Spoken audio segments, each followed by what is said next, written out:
अस्सलाम वालेकुम, आप देख रहे हैं दी न्यूज़ रूम। मैं हूं उबैदुल्लाह सिद्दीकी। मैं हूं जवेरिया जैद। आज के न्यूज़ रूम के आगाज़ में बात करेंगे सदर के खत के जवाब में लिखे गए इलेक्शन कमीशन के खत की। चीफ इलेक्शन कमिश्नर ने सदर मुमलिकत से मुलाकात न करने का फैसला कर लिया। डॉक्टर आरिफ अलवी ने जनरल इलेक्शन की तारीख का फैसला करने के लिए chief election commissioner Sikandar Sultan Raja को खत लिखा था और मुलाकात की दावत दी थी, लेकिन आज ये फैसला किया गया कि मुलाकात नहीं होगी। जवाबी खत लिख दिया गया है जिसमें कहा गया है कि ये तय है कि नहीं मिलना, और क्यों नहीं मिलना इसकी तफसील और इलेक्शन कमीशन की पेश करदा तौजीही की भी बात करेंगे। अगर ये बात की जाए कि क्यों नहीं मिलना, तो फिर आपको ये समझाना ज़रूरी हो जाता है कि किसका क्या मौक़िफ़ है, बल्कि किसका मौक़िफ़ दुरुस्त तरीन है, आइन क्या कहता है।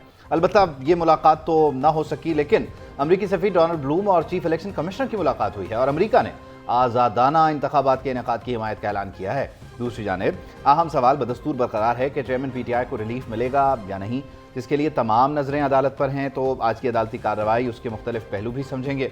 मईशत की रोज़ बरोज़ बिगड़ती सूरत हाल और डॉलर की ऊंची उड़ान पर भी बात होगी, लेकिन सबसे पहले बात उस मुलाकात की जो कि ना हो सकी। तो सदर मुमलिकत डॉक्टर आरिफ अलवी ने एक खत लिखा इलेक्शन कमीशन ऑफ पाकिस्तान को, बल्कि chief election commissioner Sikandar Sultan Raja को, और कहा कि क्योंकि असेंबली मैंने तहलील की है, ये मेरा आइनी हक है आर्टिकल 48 के तहत कि मैं ही इलेक्शन की तारीख दूँ। गौर ख्वाज हुआ, मशवरा हुआ, आज इजलास हुआ। कानूनी टीम ने इलेक्शन कमीशन के जो हुकाम हैं उन्हें ब्रीफ किया कि ऐसा नहीं, और वो इसलिए नहीं है कि इलेक्शन एक्ट में तरमीम हुई। इलेक्शन एक्ट के सेक्शन 57(1) और 58 में तरमीम के बाद जो सदर मुमलिकत का इख्तियार था वो तफवीज़ कर दिया गया जनाब इलेक्शन कमीशन ऑफ पाकिस्तान को, क्योंकि ये मामला जहाँ पर क्योंकि 58(2)B का था, 58(1) का था कि सदर मुमलिकत जहाँ पहले असम्बलियाँ तहलील कर दिया करते थे और हुकूमतों को घर भेज दिया करते थे, तो उस सूरत में इलेक्शन की तारीख उन्होंने देना होती थी।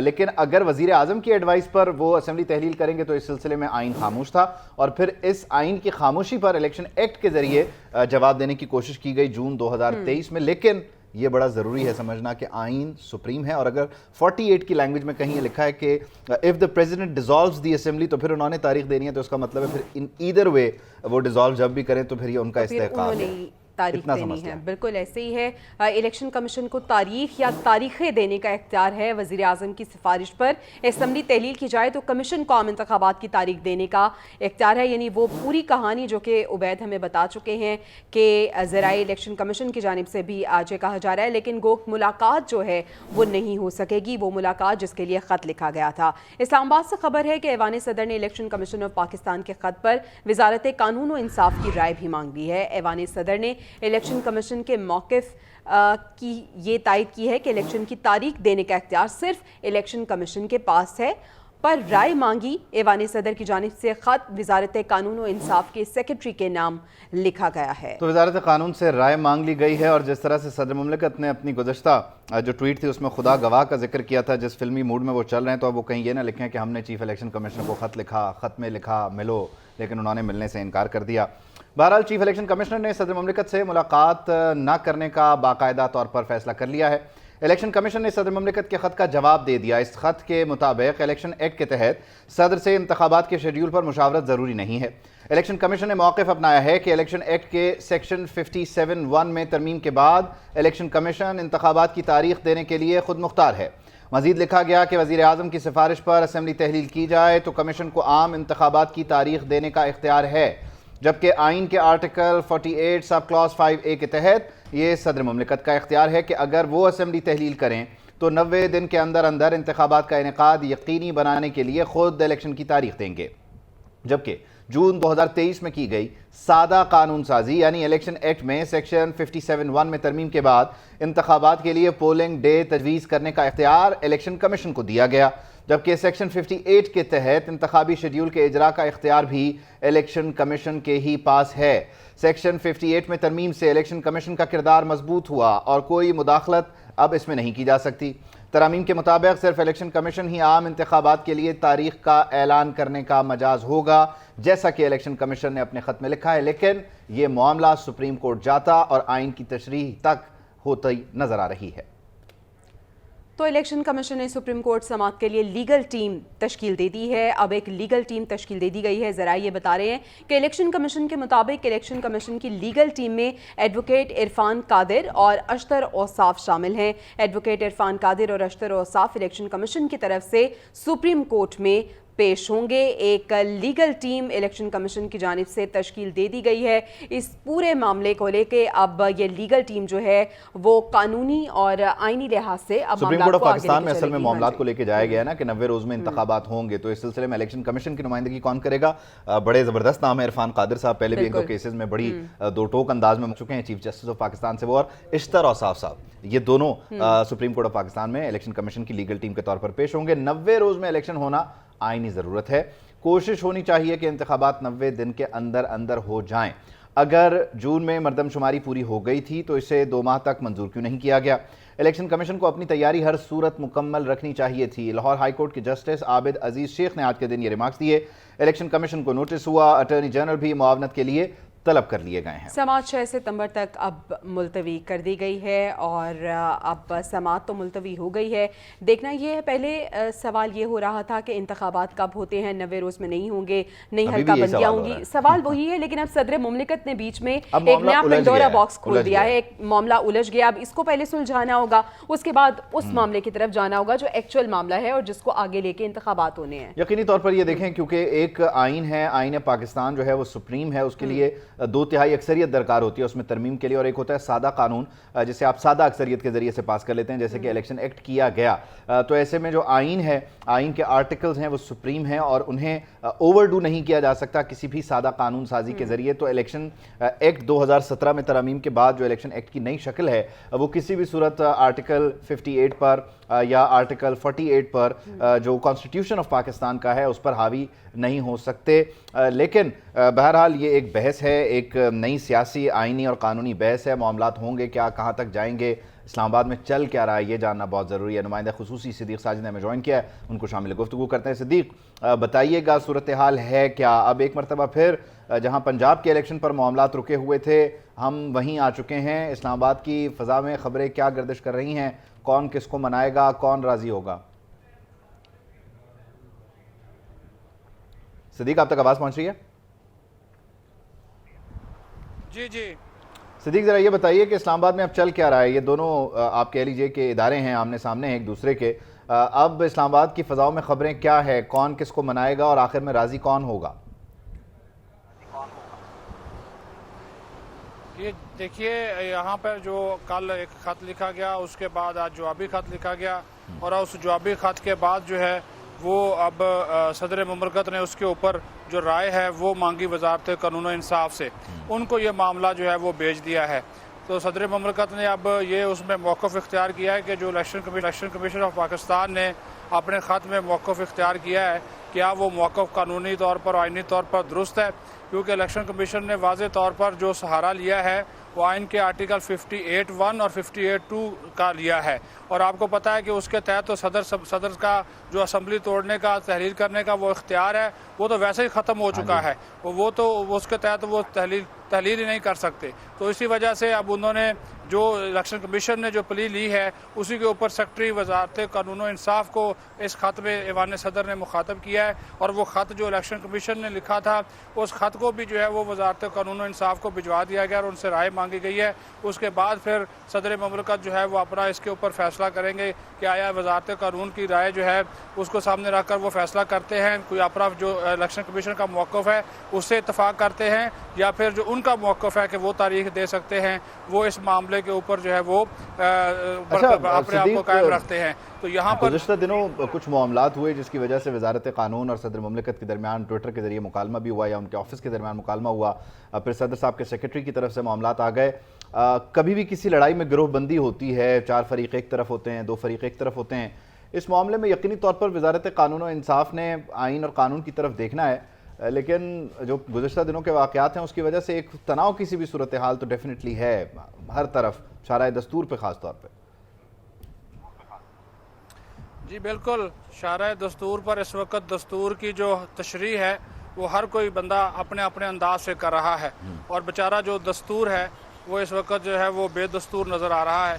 तो इसी वजह से हम कह रहे हैं कि ये इदारों के इख्तियारात की जंग जो है वो ज़्यादा नज़र आ रही है, बजाय इसके को हम इसको कानूनी और सियासी अंदाज से, कानूनी और आइनी अंदाज से देखें। इस मसले के ऊपर सदर मुमलकत भी जो है वो अपना जो एक इख्तियार है वो आइन को सामने रख कर तो इस्तेमाल कर रहे हैं, लेकिन उसकी इस वक्त आप टाइमिंग देख लें और उसके साथ साथ फिर 14-15 दिन उनका खामोश रहना देख लें। खत उन्होंने कल तब लिखा जब इलेक्शन कमीशन ऑफ पाकिस्तान ने तमाम सियासी जमातों को बुला लिया, उसके बाद सदर साहब ने खत लिखा।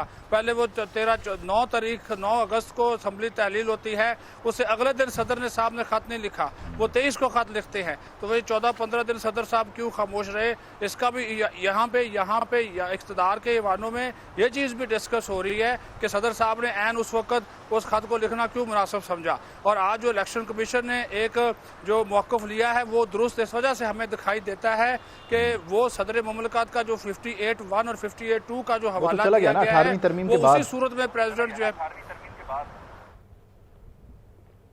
जो 58(1) या 58(2) है वो तो आर्टिकल, वो जो आइन में तरमीम हुई 18वीं, उसके बाद वो तो चला गया, वो तो ख़त्म हो गया। अब तो सीधा सीधा आर्टिकल 48 है जो ये एड्रेस करता है कि अगर सदर असेंबली डिसॉल्व करें, फिर उसमें ये नहीं लिखा कि वज़ीर आज़म के एडवाइस पर करें या खुद करें, क्योंकि खुद करने की जो रास्ता था 58 में वो तो ख़त्म हो गया। तो अब सिर्फ वज़ीर आज़म के एडवाइस पर असेंबली तहलील होती है। जी बिल्कुल यही इशू है और इसी का उन्होंने हवाला दिया। लेकिन प्रेसिडेंट साहब ने ज़ाहिर है अब उन्होंने जो एडवाइस की बात की, जब एडवाइस पे असेंबली थोड़ी तहलील की जाती है तो इलेक्शन कमीशन ने यही मौक़िफ़ इख्तियार किया कि जब असेंबली आपने एडवाइस के प्राइम मिनिस्टर की एडवाइस पर तोड़ दी और कबल वक्त जो है वो तहलील कर दी, तो उस वक्त जो है वो ठीक है, इसको जरा मजीद समझने की कोशिश करते हैं। सिद्दीक साहब, हमें यासीन आज़ाद साहब भी ज्वाइन करें, माहिर कानून है, उनको शामिल गुफ्तगू करते हैं। आप भी जरा साथ ही रहिएगा। यासीन साहब, thank you so much for your time. यकीनी तौर पर जो 58(1) या 58(2) है उसको तो ख़त्म कर दिया गया 18वीं आइनी तरमीम के जरिए, जहाँ सदर के पास इख्तियार था कि वो असम्बलियों को तहलील करें और फिर 90 रोज़ में इंतखाबात की तारीख का ऐलान करें। अब आर्टिकल 48 में बड़ा सिंपली ये लिखा हुआ है, बड़ी मुबहम सी लैंग्वेज है कि इफ़ द प्रेसिडेंट डिसॉल्व्स, अब डिसॉल्व करने का एक ही रास्ता है कि वज़ीर आज़म की एडवाइस पर होगा और फिर उसके बाद 90 दिन। तो ये 58 का रेफरेंस इलेक्शन कमीशन ने क्यों दिया, कैसे लॉजिकल है? देखिए, पहली बात यह है कि आर्टिकल 48 जो है उसको अगर देखेंगे तो वहाँ शुरू में ही ये बात लिखी हुई है कि with the advice of cabinet से मतलब प्राइम मिनिस्टर। तो जाहिर है कि जो कौमी असम्बली अपनी मुद्दत पूरी होने से पहले प्राइम मिनिस्टर ऑफ पाकिस्तान ने आइन के आर्टिकल 48 के तहत असम्बली को 2 दिन पहले डिसॉल्व करके सदर पाकिस्तान को भेज दिया कि ये असम्बली को डिसॉल्व कर रहे हैं। अगर असम्बली मेरे नज़दीक अपनी मुद्दत को पूरा कर लेती और मुद्दत पूरा होने के बाद अगर असम्बली तोड़ी जाती तो फिर सदर पाकिस्तान जो है ना डेट देने के मजाज हो सकते थे, लेकिन चूंकि असम्बली डिसॉल्व की गई पर advice of the prime minister of Pakistan, तो ऐसी सूरत है सदर साहब को डेट देने के इख्तियार नहीं है। अब इसी आइन का आर्टिकल 48(5) को पढ़ लें और आइन के आर्टिकल 48 में ये बिल्कुल क्लियर कट लिखा हुआ है कि जब सदर कौमी असम्बली को तहलील करें, शेख नंबर 1 में शामिल किसी अमर के बावजूद तो वह असम्बली हम इंतखाबात के लिए तारीख मुकर्रर डिसॉल्व करें। यहाँ असम्बली ने अपनी मुद्दत पूरा करने के बाद डिसॉल्व नहीं हुई। अगर असम्बली अपनी मुद्दत करने के बाद डिसॉल्व हो जाती तो प्राइम मिनिस्टर की तो कानूनी हैसियत जो एडवाइस देने की थी वो खत्म हो जाती। अब पता नहीं सदर पाकिस्तान को कौन गाइड करता है। इससे पहले जो तो हमारे एक्ट साइफर का था या मिट्टी कोड एक्ट वाला, वो जो लेटर लिखा उसका तो तमाशा एक बना हुआ है, अब नया तमाशा है। और उसके बाद पार्लियामेंट के दोनों हाउसेस में बाकायदा इलेक्शन कमीशन ऑफ पाकिस्तान को इस बात का इख्तियार दिया कि आइंदा date election commission of Pakistan देगा। अब लोगों का कहना यह है कि आइन के आर्टिकल 48 में जो इलेक्शन एक्ट के अंदर तब्दीली हुई और ये डेट जो इलेक्शन कमीशन आया तो 48 की बारी है। बिल्कुल मैं कहता हूँ यार ला जो है वो सब्जेक्ट टू जो हमारा आइन है उसके मुताबिक है, लेकिन 48 को पूरा पढ़ने तो ज़्यादा समझ में आई। जो हम पूरा पढ़ने नहीं है और पूरा करने के बाद क्योंकि मेरे नज़दीक असम्बली अपनी मुद्दत पूरी होने से 2 दिन पहले। लेकिन यासीन साहब, इसमें आपकी जो राय है उसमें एक चीज़ का मामला और भी है कि कहीं पर ये नहीं लिखा हुआ कि इलेक्शन कमीशन ने ये तारीख देनी है तो फिर इसके लिए वो सादा कानून साजी की गई। ये सादा कानून साजी कॉन्स्टिट्यूशन से सुप्रीम तो नहीं हो सकती ना? डेफिनेटली कॉन्स्टिट्यूशन ही सुप्रीम है, तो वहाँ पर सदर उसका लेवरेज ले रहे हैं। देखें, अगर ये बात आपकी मान ली जाए, बिल्कुल सही कह रहे हैं आप, अगर आपकी बात ये मान ली जाए अभी तक किसी ने तो इस चीज को, तो ऑनरेबल सुप्रीम कोर्ट में आप हर चीज को चैलेंज कर रहे हैं, इस पॉइंट की क्लैरिफिकेशन के लिए किसी ने तो कोई पिटीशन फाइल नहीं की सर। और फिर वही बात आ जाती है कि हर लीगल एक्सपर्ट अपने हिसाब से ओपिनियन देता है। मेरा कहना यह है कि अगर असेंबली अपनी मुद्दत पूरी करने के बाद डिसॉल्व होती तो फिर प्रेसिडेंट ऑफ पाकिस्तान को डेट देने का इख्तियार था, लेकिन असेंबली 2 दिन पहले टूट गई, फिर प्रेसिडेंट के खत्म हो जाता है, फिर ये डाला जाता है इलेक्शन कमीशन ऑफ पाकिस्तान को। अब इलेक्शन कमीशन ऑफ पाकिस्तान ने जो खत का जवाब दिया प्रेसिडेंट को, उसको आपने लॉ डिपार्टमेंट में भेज दिया। लॉ डिपार्टमेंट वाले क्या एडवाइस करते हैं, क्या एडवाइस करेंगे, डेफिनेटली इसको वेट करना होगा। यासीन साहब आप प्लीज साथ ही रहिएगा, आपसे रिक्वेस्ट करेंगे। हामिद खान साहब ने ज्वाइन किया, सीनियर कानूनदान है। Thank you so much for your time Hamid साहब। यासीन साहब की राय, ये सदर मुमलिकत का इख्तियार नहीं है क्योंकि ये इलेक्शन कमीशन ऑफ पाकिस्तान ने तय करना है, क्योंकि 48 में ये लिखा हुआ है कि अगर वज़ीर आज़म की एडवाइस पर वो करते हैं तो फिर जो है वो इलेक्शन की तारीख नहीं देंगे, बल्कि लेकिन फिर साथ में ये भी लिखा हुआ है आइन में कि इलेक्शन कमीशन का कहीं जिक्र नहीं है। तो हाउ इज़ इट पॉसिबल कि आइन के होते हुए एक सादा कानून जो है वो चीज़ों को रीडू करे, ये कैसे पॉसिबल है? नहीं है, मैं इख्तलाफ करता हूँ इस राय से, क्योंकि उसमें लिखा हुआ है कि अगर सदर डिसॉल्व करे तो वो तारीख देगा। अब आए प्राइम मिनिस्टर की एडवाइस पर जब वो डिसॉल्व करता है तो डिसॉल्व करने वाला तो सदर ही होता है, लिहाजा इस 2 सिचुएशन को अलग अलग नहीं किया जा सकता। अलबत्ता एक तीसरी सिचुएशन थी, लेकिन वो यहाँ अप्लाई नहीं करती कि अगर सदर नहीं डिसॉल्व करते और वो डिसॉल्व 48 घंटे के बाद हो जाती तो फिर क्या सूरत हाल होती, उस पर फिर सोचा जा सकता था। लेकिन इस वक्त तो सूरत हाल ये है कि जब प्राइम मिनिस्टर एडवाइस किया, सदर ने डिसॉल्व कर दी, और सदर ने जब डिसॉल्व करनी है उसके बाद सदर का ही इख्तियार है आर्टिकल 48(5) के तहत कि वो डेट। इसमें हामिद साहब जो आर्टिकल 48 सब क्लॉज 5 है, इसमें डेफिनेटली ये लिखा हुआ है, ये मुबहम लैंग्वेज है, इफ द प्रेसिडेंट डिसॉल्व्स। अच्छा, इसमें आज जो इलेक्शन कमीशन ने अपने खत में 58 का रेफरेंस दिया है। 58 तो 18वीं तरमीम के बाद उसकी वो हैसियत नहीं रही, सदर का तो अब वो इख्तियार ही नहीं है कि वो खुद से चलती हुकूमतों को घर भेज दें। तो फिर ये 58 का reference, how do you think ये फिट बैठता है इसमें? मिस रीड कर रहे हैं जो है 18वीं तरमीम के बाद आर्टिकल 58 को, क्योंकि अब तो डिस्क्रेशनरी प्रेसिडेंट के पास डिस्क्रेशनरी इख्तियार ही नहीं है कि असेंबली को डिसॉल्व कर दें। वो उस वक्त था जब उनके पास डिस्क्रेशनरी इख्तियार होता था, अब तो मुमकिन ही नहीं है। अब तो जब भी डिसॉल्व करना है सदर ने करना है और एडवाइस पर करना है, और यही कुछ हुआ है। तो इससे कोई फर्क नहीं पड़ रहा, 2 दिन पहले किया 2 दिन बाद में किया, सदर ने ही डिसॉल्व किया। सदर ने डिसॉल्व की। अब ये मामला at the end of the day आपको सुप्रीम कोर्ट ऑफ पाकिस्तान जाता नजर आ रहा है, क्योंकि एक तरफ इलेक्शन एक्ट का हवाला दिया जा रहा है जो कि सादा कानून है और एक तरफ आइन है। तो अब आइन की वाज़ेह तशरीह के लिए तो फिर सुप्रीम कोर्ट का ही दरवाज़ा खटखटाया जाएगा। यहाँ पर वाज़ेह तशरीह की जरूरत ही नहीं है, बड़ी वाज़ेह है ऑलरेडी। लेकिन बहरहाल अब क्योंकि ऐसा डिस्प्यूट जब भी अराइज होता है तो फिर कोर्ट ही इसमें इन्वॉल्व हो जाती है, तो सुप्रीम कोर्ट ही फाइनल से करे। ठीक है, सुप्रीम कोर्ट ऑफ पाकिस्तान से ही रुजू करना पड़ेगा। और अलबत्ता ये बड़ा वाज़ेह है, 2 टोक है कि किस तरह से आर्टिकल 48 में सदर मुमलिकत का इख्तियार है, लेकिन इलेक्शन कमीशन आर्टिकल 58 को जो है वो मिसरीड कर रहा है। जो माहिर क़वानीन है उनकी राय आपके सामने है, और जो सूरत हाल है वो बड़ी दिलचस्प होती जा रही है, क्योंकि इलेक्शन कमीशन ने जिस चीज़ को जवाज़ बनाया, यानी कि आर्टिकल 58 को वो 18वीं तरमीम के बाद अब उस हैसियत में बरकरार नहीं है। सदर मुमलिकत के पास अब इख्तियारात नहीं है कि वो असम्बलियाँ तहलील करें। अब जब भी उन्होंने असम्बली तहलील करनी होगी तो वो वज़ीर आज़म की एडवाइस पर करेंगे। हामिद खान साहब और यासीन आज़ाद साहब हमारे साथ मौजूद थे, आप दोनों हज़रात का बहुत शुक्रिया।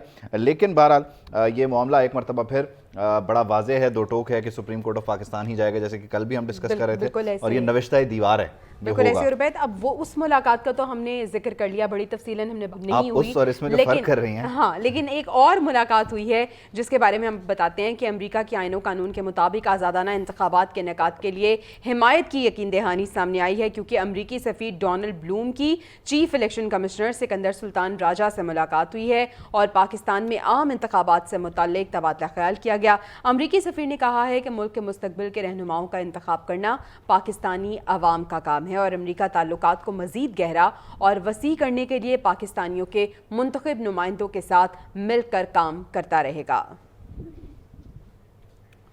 तो इस स्टोरी का जो है वो टेक अवे क्या है, ज़रा हम आपके साथ वो भी शेयर कर देते हैं। यानी कि सवाल अभी अपनी जगह बरकरार है कि इलेक्शंस कब होंगे। साथ ही साथ सूरत हाल ये है कि इस वक्त सदर मुमलिकत का जो ऑफिस है, या बल्कि आरिफ अलवी साहब और सिकंदर सुल्तान राजा साहब जो हैं वो आमने सामने आ चुके हैं। अब किसका ख़त ज़्यादा साउंड है کس کا خط جو ہے وہ زیادہ آپ کہہ لیجئے کہ لاجیکل ہے، اس کا آئندہ آنے والے دنوں میں پتہ چلے گا۔ آئین کا آرٹیکل 48 بمقابلہ الیکشن ایکٹ سیکشن 57(1) ہے اس وقت، اور الیکشن کمیشن نے سپریم کورٹ کے لیے ایک لیگل ٹیم بھی تشکیل دے دی ہے، تو جس سے پتہ چل رہا ہے کہ الیکشن کمیشن کو اندازہ ہے کہ آئندہ آنے والے دنوں میں یہ جو قانونی جنگ ہے یہ طویل چلے گی، اور اس کے لیے آج عرفان قادر اور اشتر اوصاف صاحب کے نام فائنل کر لیے گئے۔ ادھر لاہور ہائی کورٹ میں بھی اس معاملے کو سنا گیا، الیکشن کمیشن سے متعلق اور الیکشن کی تاریخ سے متعلق سماعت ہوئی ہے، اور امریکی سفیر کی چیف الیکشن کمیشنر سے ملاقات ہوئی ہے۔ یہ الیکشن کے سوال کے بہت سارے اور سوال یا زیری خبریں ہیں، پوائنٹرز ہیں جو کہ ہم آپ تک پہنچا چکے ہیں، اب ہمیں آگے جانا چاہیے۔ چکے ہیں اور بریفلی بھی آپ نے بتا دیا، آگے بڑھتے ہیں۔ ہم رانا ثناء اللہ کی بات کرتے ہیں جنہیں سپریم کورٹ سے ریلیف مل گیا ہے۔ سپریم کورٹ نے رانا ثناء اللہ کی ضمانت منسوخی کی نیب کی درخواست نمٹا دی ہے۔ لاہور ہائی کورٹ رانا ثناء اللہ کے خلاف انکوائری کا عدم قرار دے چکی ہے۔ نیب پروسیکیوٹر کی جانب سے یہ بیان دیا گیا ہے۔ چیف جسٹس عمر عطا بندیال اور جسٹس اطہر مرحلہ پر مشتمل 2 رکنی بینچ نے درخواست غیر مؤثر ہونے پر نمٹا دی ہے۔ تو رانا ثناء اللہ کو جناب یہ ریلیف مل گیا ہے، اور یہ ان کی جو درخواست ہے اس کو نمٹا بھی دیا گیا ہے۔ اور دوسری جانب اگر ہم بات کریں اے ٹی سی کی، تو اے ٹی سی نے ایمان مزاری اور علی وزیر کو جوڈیشل ریمانڈ پر اڈیالہ جیل بھجوا دیا ہے۔ علی وزیر اور ایمان مزاری کے مزید جسمانی ریمانڈ کی جو استدعا ہے اس کو بھی مسترد کر دیا گیا ہے۔ 3 دن دیے، ان میں انویسٹیگیشن آفیسر نے کیا کیا؟ انسداد دہشت گردی کے عدالت کے جج ابوالحسنات محمد ذوالقرنین نے کیس کی سماعت کی۔ ایمان مزاری کی والدہ شیریں مزاری سے ایک ملاقات بھی ان کی، اور بڑی جذباتی ملاقات ہوئی۔ یہ مناظر آپ اپنی ٹیلی ویژن اسکرینز پر دیکھ سکتے ہیں۔ اور یہ ویڈیو وائرل ہوئی، شیریں مزاری پر پیشی پر اپنی بیٹی کے ساتھ موجود ہوتی ہیں، اور یہ جو جذباتی مناظر تھے وہ بھی ہم نے دیکھے ہیں۔ اے ٹی سی نے ایمان مزاری اور اس کے ساتھ ساتھ جو علی وزیر ہیں انہیں اب اڈیالہ جیل بھیج دیا ہے۔ آج جو مناظر تھے وہ بھی ٹی وی سکرینز پہ آپ دیکھ سکتے ہیں۔ یہ اس وقت کے مناظر ہیں جب ان کی اپنی والدہ سے جذباتی ملاقات بھی ہوئی ہے۔ آگے بڑھتے ہیں۔ ایم کیو ایم کا رکن 6 سال بعد بازیاب ہو گیا ہے۔ سندھ ہائی کورٹ میں وہ جناب پیش ہوئے ہیں۔ آپ کہاں تھے؟ کون لے کے گیا تھا؟ جسٹس نعمت اللہ کی جانب سے یہ استفسار کیا گیا۔ کہا گیا کہ مجھے کچھ معلوم نہیں، آنکھوں پہ پٹی بندھی ہوئی تھی۔ محمد جاوید خان جن کا ذکر ہو رہا ہے ان کی جانب سے یہ جواب دیا گیا ہے۔ جسٹس نعمت اللہ نے ریمارکس دیے، کچھ تو بتاؤ تاکہ دوسروں کا بھلا ہو۔ 6 سال آنکھوں پر پٹی بندھی رہی، کہاں رکھا گیا؟ کچھ تو آئیڈیا ہوگا کہ کون سی ایجنسی تھی۔ جاوید خان نے بیان دیا کہ سیاسی بنیادوں پر مجھے لے جایا گیا اور پھر 500 روپے کرایہ دے کر چھوڑ دیا گیا۔ عدالت نے محمد جاوید خان کا شناختی کارڈ بحال کرنے کا حکم دے دیا ہے۔ تو 2016 کے بعد، بلکہ 22 اگست 2016 کے بعد متحدہ قومی موومنٹ کے کچھ کارکنان غائب ہوئے۔ اب وہ ایک ایک کر کے واپس آنا شروع ہو گئے ہیں۔ اس میں کچھ کریڈٹ مصطفیٰ کمال لیتے ہیں اور کچھ کریڈٹ یقینی طور پر عدالتوں کو جاتا ہے۔ تو لیکن جو بھی ہے، آج ایک اچھی خبر تھی کہ لوگ واپس آ رہے ہیں، اور لوگ واپس بھی آئے، اور جب ان سے پوچھا گیا کہ کہاں تھے آپ تو انہوں نے کچھ بھی نہیں بتایا۔ اکثر لوگوں کو نہیں پتا ہوتا۔ ہاں بالکل ایسے ہی، اور جس طرح سے کہا کہ مجھے 500 روپیہ دیا اور مجھے بس چھوڑ دیا۔ خیر عبید، اب آگے بڑھتے ہیں۔ توشہ خانہ کیس کی ہم بات کر لیتے ہیں۔ چیئرمین پی ٹی آئی کو ریلیف ملے گا یا نہیں، یہ سوال ابھی بھی برقرار ہے۔ تمام نظریں عدالت پر ہیں۔ سپریم کورٹ نے چیئرمین پاکستان تحریک انصاف کی توشہ خانہ کیس میں سزا کے خلاف درخواست پر سماعت کی۔ اسلام آباد ہائی کورٹ کے حکم تک یہ سماعت اب ملتوی ہو گئی ہے۔ چیف جسٹس نے ریمارکس دیے کہ اسلام آباد ہائی کورٹ میں سماعت ابھی چل رہی ہے۔ اسلام آباد ہائی کورٹ کے چیف جسٹس کیس سن رہے ہیں جو قابل تعریف ہے۔ اسلام آباد ہائی کورٹ کے چیف جسٹس کی کوششوں کو سراہتا ہوں۔ اسلام آباد ہائی کورٹ معاملے کو دیکھ رہی ہے، بہتر ہوگا پہلے ہائی کورٹ کو اس معاملے پر فیصلہ کرنے دے۔ ادھر اسلام آباد ہائی کورٹ نے بھی توشہ خانہ کیس کی سماعت اب کل تک ملتوی کر دی ہے، اور الیکشن کمیشن کے وکیل جو دلائل ہیں وہ کل بھی جاری رکھیں گے۔ Khawaja Haris chairman P T I کی قانونی ٹیم سے الگ ہو چکے ہیں یا نہیں، اس پر بڑے مبہم سے معاملات ہیں، لیکن بڑی دلچسپ صورتحال اس میں یہ ہے کہ پاکستان تحریک انصاف کو جن سے امید ہے وہ ان کی تعریف کر رہے ہیں جن پر وہ عدم اعتماد کا اظہار کریں۔ تو ایک بڑی ہی مکسڈ سی آپ کہہ لیجیے فیلنگز ہیں، لیکن لیٹس سی کہ اس میں ہوتا کیا ہے۔ اور یقینی طور پر اس میں ہائی کورٹ میں بھی معاملہ زیر سماعت ہے، کیونکہ ٹرائل کورٹ کے معاملات ہائی کورٹ لے جائے گا، اور ہائی کورٹ کا پہلے والا فیصلہ کہ جو اس نے ٹرائل کورٹ کو کہا آپ فیصلہ کریں اور جج ہمایوں دلاوری سنیں گے، وہ سپریم کورٹ لے جایا گیا۔ دوسری ایک درخواست یہ دے دی گئی کہ ہمیں جیل سے بھی نکالا جائے۔ توشہ خانہ کیس کی 30 سے زائد سماعتیں ہوئی ہیں۔ چیئرمین پی ٹی آئی اس میں 3 بار پیش ہوئے۔ یہ توشہ خانہ کیس کب بنا، یہ پوری کہانی آپ کو ذرا دکھاتے ہیں۔ سال 2022 اگست میں توشہ خانہ کی کہانی منظر عام پر آئی۔ ये तहाइफ ज्यादातर गुलदान, मेज पोश, आराइशी सामान, छोटे कालीन, बटवे, परफ्यूम, तस्बीह, खताती, फ्रेम, पेपरवेट और पेन होल्डर्स जैसी अशिया पर मुश्तमिल थे, जबकि इनमें घड़ी, कलम, कफलिंग्स, अंगूठी, ब्रेसलेट, लॉकेट्स भी शामिल थे। तोशा खाना के तहाइफ में सबसे ज्यादा चर्चा सऊदी वली अहद से मिलने वाली घड़ी, अंगूठी और कफलिंग्स पर मचा। पीडीएम की दरख्वास्त पर स्पीकर कौमी असम्बली राजा परवेज अशरफ ने इलेक्शन कमीशन को चेयरमैन पीटीआई की नाअहली का रेफरेंस भेजा। चेयरमैन पीटीआई ने इलेक्शन कमीशन में तहरीरी जवाब दिया कि उन्हें 1 अगस्त 2018 से 31 दिसंबर 2021 के दौरान वजीर आजम और उनकी अहलिया को 58 तहाइफ दिए गए। ताहम तोशा खाना केस को सियासी केसेस करार देते हुए बदनीयती पर मबनी मुकदमात करार दिया गया। 21 अक्टूबर 2022 को इलेक्शन कमीशन ने तोशाखाना केस में चेयरमैन पीटीआई को 5 साल के लिए नाअहल करार दिया। फिर इलेक्शन कमीशन ने चेयरमैन पीटीआई के खिलाफ फौजदारी कार्रवाई का रेफरेंस अदालत को भेज दिया, जिसमें अदम पेशी पर चेयरमैन पीटीआई के नाकाबिले जमानत वारंट गिरफ्तारी जारी हुए। 10 मई 2023 में अदालत ने चेयरमैन पीटीआई पर तोशाखाना केस में फर्द जुर्म आयद कर दी। 28 जुलाई को इस्लामाबाद की सेशन अदालत में पाकिस्तान तहरीक इंसाफ के चेयरमैन ने 342 का बयान कलमबंद कराया। 4 अगस्त 2023 को इस्लामाबाद हाई कोर्ट ने सेशन कोर्ट का फैसला कलअदम करार देते हुए दोबारा केस सुनने का हुक्म दिया। 5 अगस्त को सेशन जज हुमायूं दिलावर ने केस का फैसला सुनाते हुए चेयरमैन पीटीआई को 3 साल कैद की सजा सुनाई। तो जनाब, चेयरमैन पीटीआई ने तोशाखाना से खरीदा क्या, ये तफसीलात आपको बताते हैं। कुल 58 तहाइफ के बॉक्सेस मिले हैं। 20 से 50% रकम अदा करने का दावा। घड़ी की मालियत 8 करोड़ 50 लाख लगाई गई और वो कफलिंग्स जो थे वो 56,70,000, एक कलम 15 लाख, एक अंगूठी 87,50,000, 2 करोड़ रुपए से जायद रकम जमा करवाई गई। रोलेक्स घड़ी की मालियत 38 लाख 7.5 लाख रकम अदा की गई। रोलेक्स की दूसरी घड़ी की अगर बात करें तो मालियत थी 15 लाख रुपए और 2.5 लाख में वो खरीदी गई। ज्वेलरी सेट 90 लाख में खरीदा, मालियत इसकी 1 करोड़ 80 लाख से जायद थी। तो मालियत भी आपको बता दी और उसके साथ साथ कितने में उसकी खरीदारी हुई ये भी आपको बता दिया गया। चेयरमैन पीटीआई ने तोशाखाना से क्या क्या खरीदा और मालियत और खरीदारी के बारे में हमने यही तो सारा केस है। तोशाखाना रेफरेंस में चेयरमैन पीटीआई पर इल्ज़ाम है कि उन्होंने असासे ज़ाहिर नहीं किए, जबकि उन पर लाजिम था कि वो अपने और अहलिया के बल्कि ज़ेर कफ़ालत अफराद के असासे इलेक्शन कमीशन ऑफ पाकिस्तान में जमा करवाते। उन पर एक इल्ज़ाम ये भी है कि उन्होंने जानबूझकर तोशाखाने से लिए गए तहाइफ को छुपाया और फिर बाद में कबूल किया, जिसके बाद उन्होंने ये तहाइफ फ़रोख्त कर दिए। लेकिन इलेक्शन कमीशन की दस्तावेज़ात में तोशाखाना से ले गई चीज़ों की फ़रोख्त को छुपाया गया।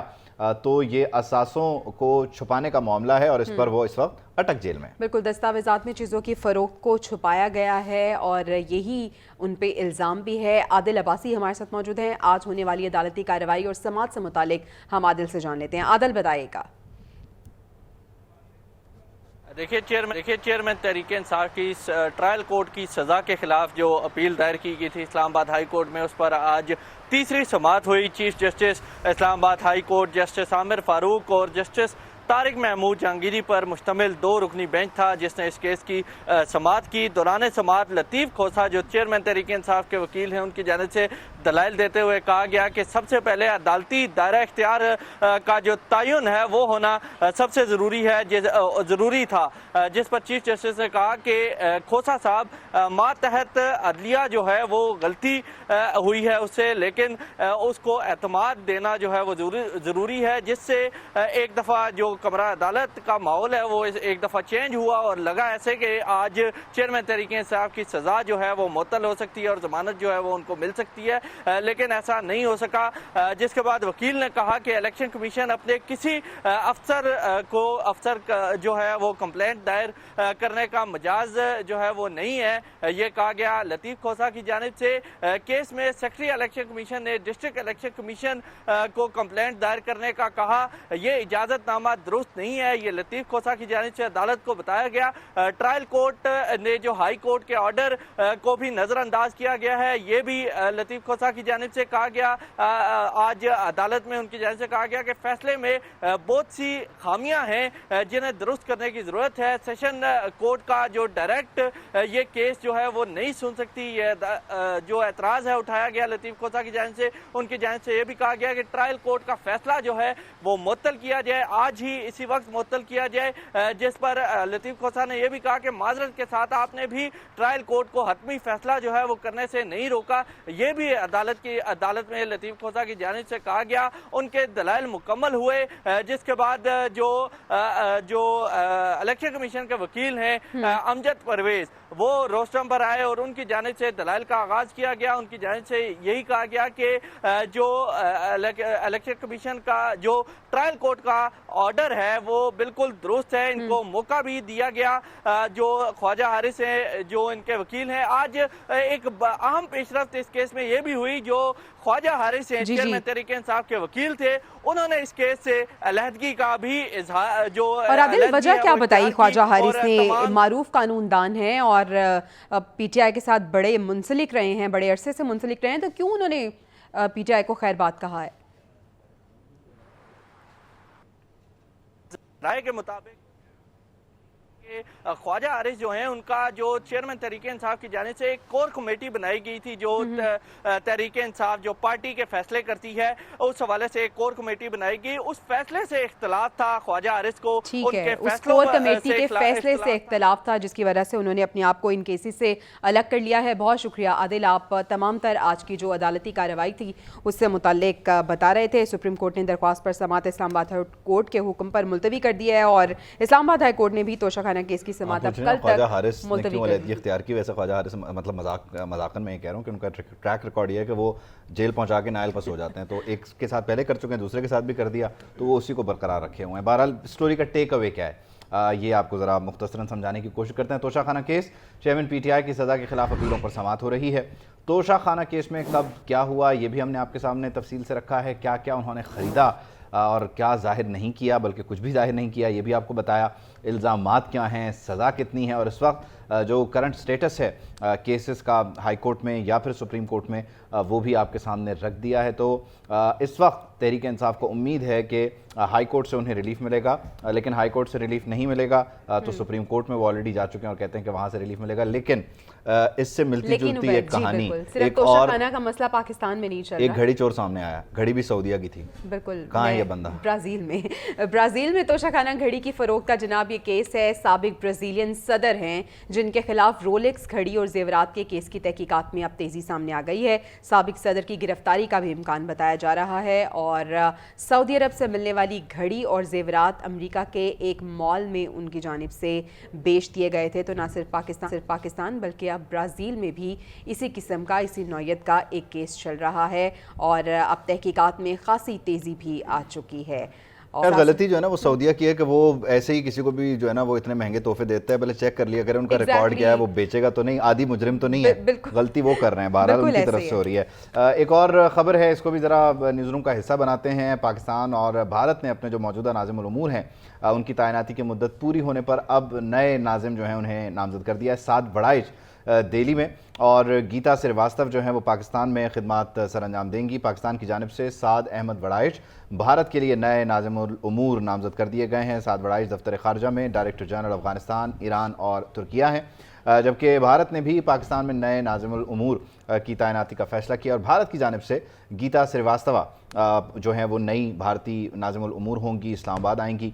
गीता श्रीवास्तव इस वक्त भारतीय वजारत ख़ारजा में इंडो पैसिफिक रीजन की जॉइंट सेक्रेटरी हैं। तो जो नाज़िम उल उमूर हैं उनकी मुद्दत मुलाजमत पूरी हो गई है, तो अब दोनों मुल्कों ने तय किया है कि इन दोनों ऑफिस में जो अपने नुमाइंदे हैं उन्हें तब्दील कर दिया जाए।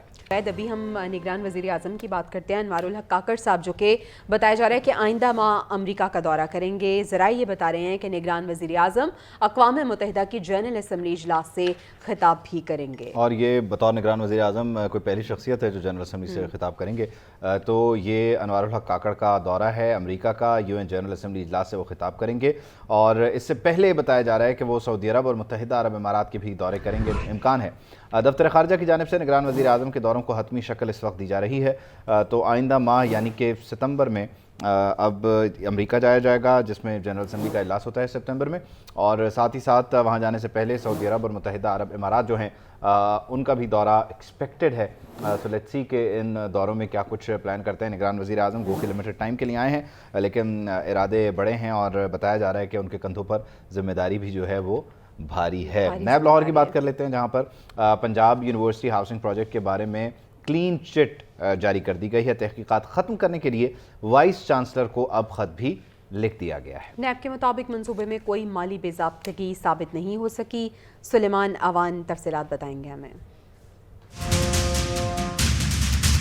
نیب نے پنجاب یونیورسٹی ہاؤسنگ پروجیکٹ کے بارے میں کلین چٹ جاری کر دی۔ نیب کی طرف سے وائس چانسلر کو لکھے گئے خط میں کہا گیا ہے کہ منصوبے میں کسی قسم کی بے ضابطگی کا ثبوت نہیں ملا۔ نیب رپورٹ کے بعد مینجمنٹ کمیٹی نے اطمینان کا اظہار کرتے ہوئے کہا ہے کہ قومی احتساب بیورو کی طرف سے معاملات ختم کرنا خوش آئند ہے۔ مینجمنٹ کمیٹی سرخرو ہو گئی ہے۔ چیئرمین مینجمنٹ کمیٹی ڈاکٹر فخر الحق نوری نے کہا کہ رپورٹ کے مطابق نیب نے پنجاب یونیورسٹی کے جامعہ ٹاؤن کے خلاف بے بنیاد شکایات کو مسترد کر دیا ہے۔ نیب نے مکمل تحقیقات کے بعد جامعہ ٹاؤن کے خلاف کارروائی ختم کرنے کا اعلان کیا۔ قومی احتساب بیورو نے ایل ڈی اور وائس چانسلر پنجاب یونیورسٹی کو انکوائری ختم کرنے کے حوالے سے خط بھیج دیا ہے۔ تحقیقات ختم کرنے کے بعد لاہور نیب کی طرف سے پروجیکٹ کی بروقت تکمیل کے لیے D G L D A کو ہدایات جاری کر دی گئی ہیں۔ Sulaiman Awan, P N N, Lahore. معیشت کی صورتحال کی اگر ہم بات کریں تو ڈالر جناب اس نے پاکستانی کرنسی کو بہت پیچھے چھوڑ دیا ہے۔ انٹر بینک میں ڈالر مزید 58 پیسے مہنگا ہوا اور اس طرح قیمت 300 روپے 22 پیسے ہو گئی ہے۔ اوپن مارکیٹ میں ڈالر 2 روپے اضافے کے ساتھ 314 روپے پہ پہنچ گیا ہے۔ اسٹاک ایکسچینج 332 پوائنٹس اضافے سے 47,750 پوائنٹس پر بند ہوئی ہے۔ تو کل جب انٹر بینک کا جو ریٹ تھا وہ کلوز ہوا تو تقریباً کوئی 40 پیسوں کا یا 44 پیسوں کا فرق تھا، لیکن آج یہ 300 کی جو حد ہے اس سے عبور کر گیا ہے انٹر بینک میں، اور اوپن مارکیٹ میں بھی اس وقت جو ڈالر ہے وہ 300 سے کہیں اوپر جا چکا ہے۔ تو بہرحال یہ جو صورتحال ہے یہ بڑی پریشان کن ہے۔ اس ڈالر کے ریٹ کا مجموعی طور پر آپ کے میرے جو کچن کا بجٹ ہے یا بجلی کا بل ہے یا گاڑی کا فیول ہے، ان سب چیزوں پر اثر پڑتا ہے۔ ہوتا کیا نگران حکومت میں ڈالر بے قابو ہوا ہے۔ نگران حکومت کے 14 روز میں انٹر بینک میں ڈالر تقریباً 13 روپے مہنگا ہوا ہے، جبکہ اوپن مارکیٹ میں ڈالر کی قیمت 25 روپے بڑھی ہے۔ معاشی ماہرین کے مطابق ڈالر مہنگا ہونے کی بڑی وجوہات میں بیرونی کمپنیز پر ڈالر میں منافع باہر لے جانے پر پابندی کا خاتمہ اور امپورٹ پر تمام پابندیوں کو ختم کرنا ہے، جس کی وجہ سے ایک بار پھر ڈالر جو ہے وہ باہر جانا شروع ہوا ہے۔ ڈالر کی طلب میں اضافہ ہوا ہے، مارکیٹ سے خریدا جا رہا ہے، اور جیسے ہی کسی چیز کی ڈیمانڈ بڑھتی ہے تو اس کا ریٹ بڑھتا ہے۔ یہی جو ایکسپرٹس ہیں وہ یہ بات کرتے نظر آ رہے ہیں۔ تو ڈالر کی اڑان کی بات ہم نے کی ہے، نجیب نائچ ہمارے ساتھ موجود ہیں، ان سے ہم جان لیتے ہیں۔ نجیب بتائیے گا کیا وجوہات سامنے آ رہی ہیں؟ ڈالر کی دن بدن جو اڑان ہے اس کا سلسلہ نہیں تھم رہا اور روپے کی بے قدری کا سلسلہ بھی جاری ہے۔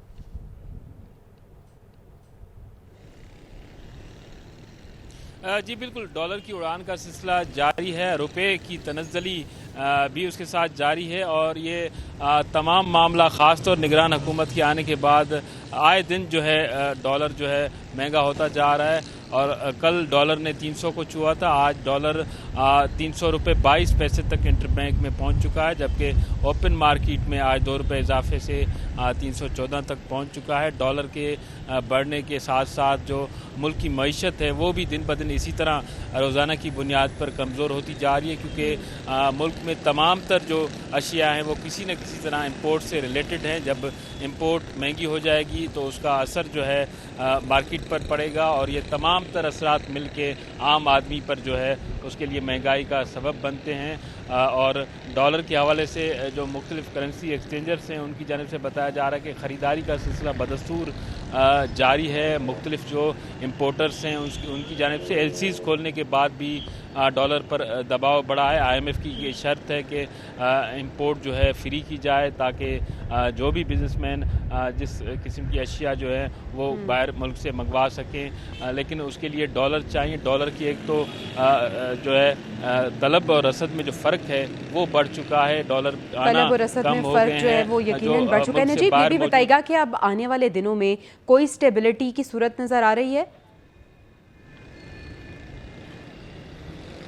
جی یہ تبھی ممکن ہے جب بیرونی امداد میں اضافہ ہو یا जो मुल्क से बाहर मौजूद हैं पाकिस्तानी हैं, उनकी जानिब से जो पाकिस्तान के लिए पैसे उनके अपने प्यारों के यहाँ भेजे जाते हैं, उस रकम में जो है, हालांकि ये हर गुज़रते महीने के साथ उसमें भी कमी आती जा रही है, उसमें कोई इजाफा हो ताकि पाकिस्तान के रिजर्व्स हैं या डॉलर में जो पाकिस्तान पहुँचते हैं उनमें जब तक इजाफा नहीं होगा तब तक ये सूरत हाल यूं ही बरकरार रहेगी, क्योंकि पाकिस्तान से एक्सपोर्ट जो है वो वैसे ही कम है, पाकिस्तान से अशिया इतनी नहीं जाती, जिसकी वजह से जो डॉलर की इंपोर्ट है उस हवाले से ठीक है। और जब तक इस सूरत हाल पे कंट्रोल नहीं होता तो डॉलर की जो ये सूरत हाल है ये भी कंट्रोल होती नज़र नहीं आ रही। नजीब नाइश, बहुत शुक्रिया, आप हमें अपडेट कर रहे थे। डॉलर रोज़ बरोज़ रहा है और ट्रिपल सेंचुरी को भी अब क्रॉस कर लिया है डॉलर ने, और इसी तरह से रुपए की जो बेकदरी है वो भी 19 घंटे का जो एयर टाइम था, जो कंटेंट टाइम था, वो क्रॉस कर लिया। हम एक ब्रेक लेने का कहा जा रहा है, ब्रेक के बाद वापस आते हैं। हमारे साथ रहिए।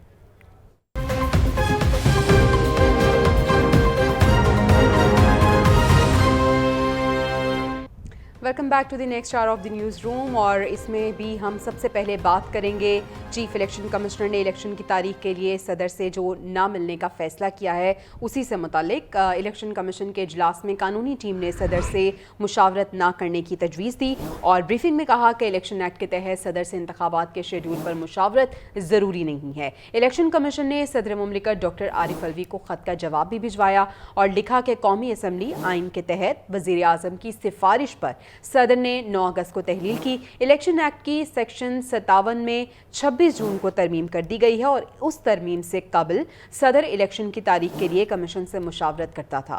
तरमीम के बाद इलेक्शन कमीशन को तारीख या तारीखें देने का इख्तियार है। वज़ीर आज़म की सिफारिश पर असम्बली तहलील की जाए तो कमीशन को आम इंतखाबात की तारीख देने का इख्तियार है, तो मुलाकात जो है उससे इनकार कर दिया गया है। सदर मुमलिकत ने अपने ख़त में जो रिक्वेस्ट की थी और दावा दी थी मुलाकात की, अब वो मुलाकात नहीं। लेकिन इस तरीके से, जिस तरीके से इलेक्शन कमीशन की जानिब से जवाब दिया गया, यकीनी तौर पर कम से कम जाके मिलके ही बता देते कि भाई हम आ गए हैं लेकिन आपकी बात मानेंगे नहीं, आपके पास ये इख्तियार नहीं है। लेकिन ऑन रिकॉर्ड लाके भी थोड़ा सा ये हो गया मजाक।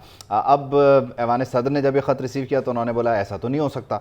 उन्होंने फ़ौरन वज़ारत कानून की तरफ इस ख़त को भेज दिया और पूछा है कि भाई ये जो इलेक्शन कमीशन की जानिब से कहा जा रहा है क्या ये ठीक भी है या नहीं, ज़रा हमारी रहनुमाई फरमाएं। तो इलेक्शन कमीशन का जो ख़त है जिसमें उन्होंने इलेक्शन एक्ट 57(1) का हवाला दिया है और 58 भी उसको सपोर्ट करता है, और फिर उन्होंने आर्टिकल 58 का रेफरेंस दे दिया है, तो ये डेफिनेटली एक मिसट्रीट किया गया है। इस आर्टिकल 58 को 18वीं तरमीम के बाद यकीनी तौर पर इसकी हैसियत बदली है। लेकिन अब होता क्या है ये वज़ारत कानून ने एक्सप्लेन करना है सदर मुमलिकत को, और सदर मुमलिकत को जो ही ये एक्सप्लेन कर दिया जाएगा तो उसके बाद मामला जो है वो फिर देखा जाएगा किस तरफ जाता है। लेकिन बज़ाहिर ये मामला सुप्रीम कोर्ट ऑफ पाकिस्तान के तिकोन के नीचे जाता नज़र आ रहा है, जैसे कि पहले दिन से इस पर बड़ी वाज़ेह दो टोक राय है और जैसे बाकी तमाम मामला जो है वो वहीं से हो गया हैं। चीफ इलेक्शन कमिश्नर ने अब बाकायदा तौर पर सदर मुमलिकत से मुलाकात न करने का फैसला किया है। इलेक्शन कमीशन ने सदर मुमलिकत के ख़त का जवाब दे दिया है। इस ख़त के मुताबिक इलेक्शन एक्ट के तहत सदर से इंतखाबात के शेड्यूल पर मुशावरत ज़रूरी नहीं है। इलेक्शन कमीशन ने मौक़िफ़ अपनाया है कि इलेक्शन एक्ट के सेक्शन 57(1) में तरमीम के बाद इलेक्शन कमीशन इंतखाबात की तारीख देने के लिए खुद मुख्तार है। मज़ीद लिखा गया कि वज़ीर आज़म की सिफारिश पर असम्बली तहलील की जाए तो कमीशन को आम इंतखाबात की तारीख देने का इख्तियार है, जबकि आइन के आर्टिकल 48 सब क्लॉज 5A के तहत ये सदर मुमलिकत का इख्तियार है कि अगर वो असम्बली तहलील करें तो 90 दिन के अंदर अंदर इंतखाबात का इनेकाद यकीनी बनाने के लिए खुद इलेक्शन की तारीख देंगे। जबकि जून 2023 में की गई सादा कानून साजी यानी इलेक्शन एक्ट में सेक्शन 57(1) में तरमीम के बाद इंतखाबात के लिए पोलिंग डे तजवीज़ करने का इख्तियार इलेक्शन कमीशन का है, जबकि सेक्शन 58 के तहत इंतखाबी शेड्यूल के इजरा का इख्तियार भी इलेक्शन कमीशन के ही पास होगा।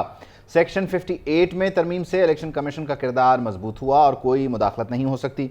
तरामीम के मुताबिक सिर्फ इलेक्शन कमीशन ही आम इंतखाबात के लिए तारीख का ऐलान करने का मजाज है।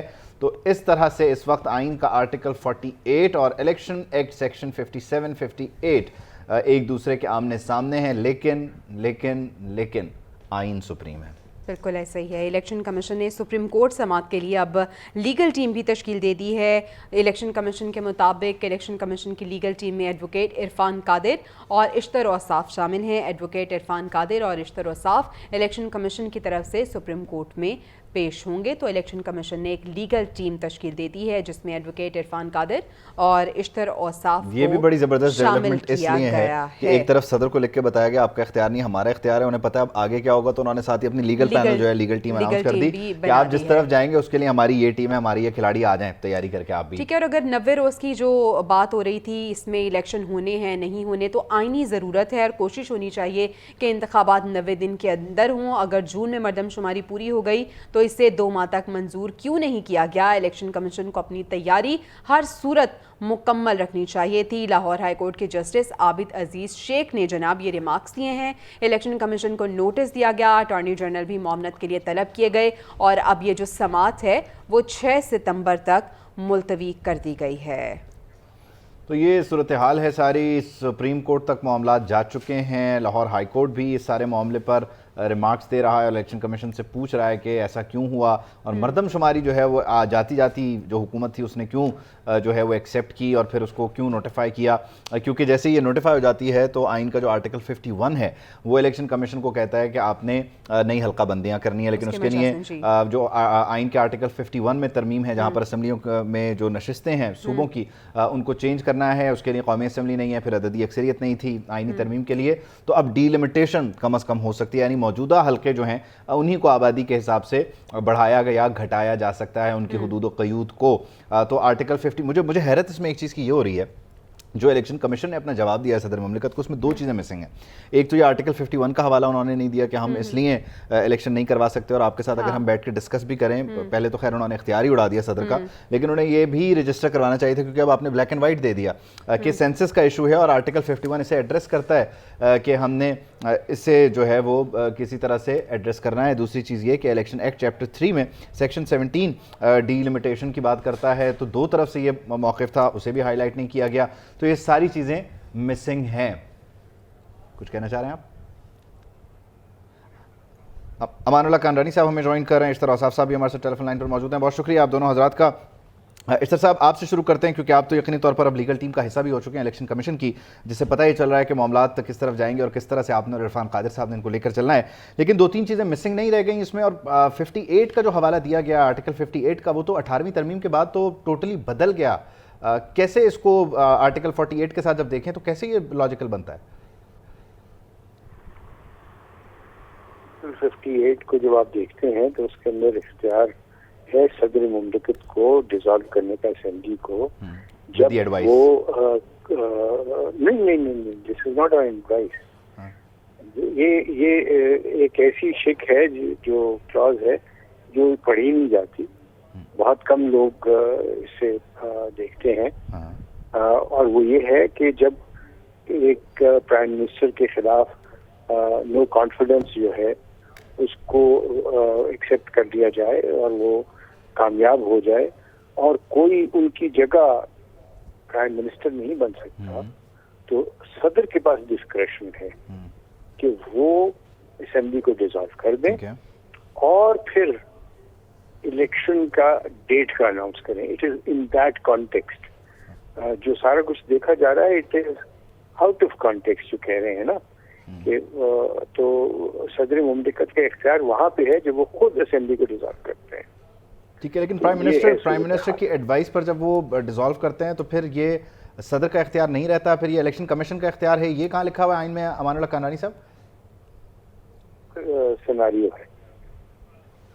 اشتر صاحب بتائیے گا, یہ آئین میں الیکشن کمیشن کا بھی تو پھر کہیں پہ اختیار نہیں ہے, اس کے لیے تو پھر سادہ قانون ہے الیکشن ایکٹ کا, اور پھر وہ آئین پر تو سپریم نہیں ہو سکتا. نہیں دیکھیں, یہاں پہ آئین نہیں لکھا ہوا تو پھر لا ہی پریویل کرے گا نا. تو جب آپ دیکھتے ہیں کہ 58 کے اندر جب اسمبلی کی جو ڈسولوشن ہے on the advice of the chief minister, that's different.